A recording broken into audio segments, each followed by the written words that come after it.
Wahai para makhluk Tuhan, semoga rahmat Tuhan menyertai kalian. Terimalah mantra langit ini dengan damai.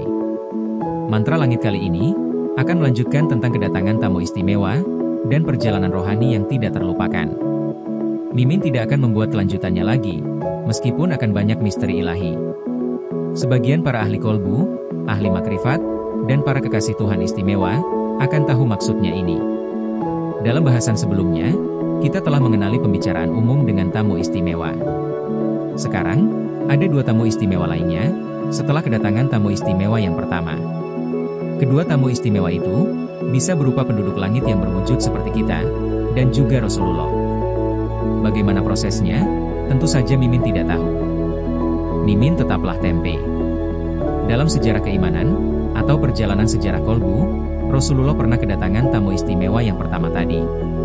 Kata Rasulullah, "Aku tahu bahwa engkau adalah Nabi Haidir.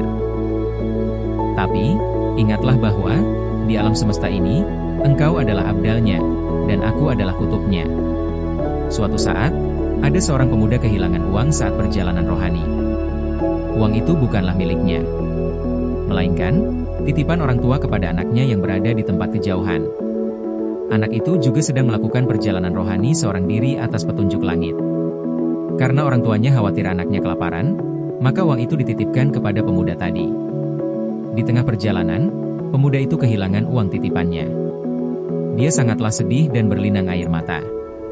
Dia pun bermunajat kepada Tuhannya, dan berkirim pesan rohani kepada Rasulullah. Saat tertidur di pinggir jalan, dia bermimpi bertemu Rasulullah. Rasulullah berpesan kepadanya, bahwa temuilah seseorang bernama si Fulan bin Fulan, dan sampaikan salamku kepadanya. Dia tiba-tiba teringat ajaran langit dari tamu istimewa sebelumnya. Tamu istimewa yang pernah bertamu kepadanya pernah berkata begini, "Iblis dan setan bisa berwujud siapa saja dalam mimpimu. Tapi, yang tidak mampu dilakukannya, adalah berwujud Rasulullah, dan membaca ayat khusus bertaubat kepada Allah."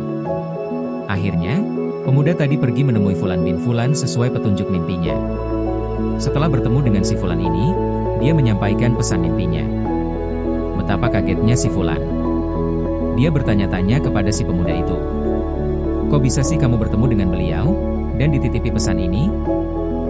Pemuda itu menjawab bahwa saya tidak tahu. Saya hanya penyetan saja.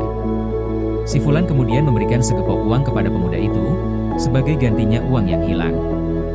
Jumlahnya berlipat-lipat, melebihi uang titipan yang lenyap di perjalanan. Wassalam.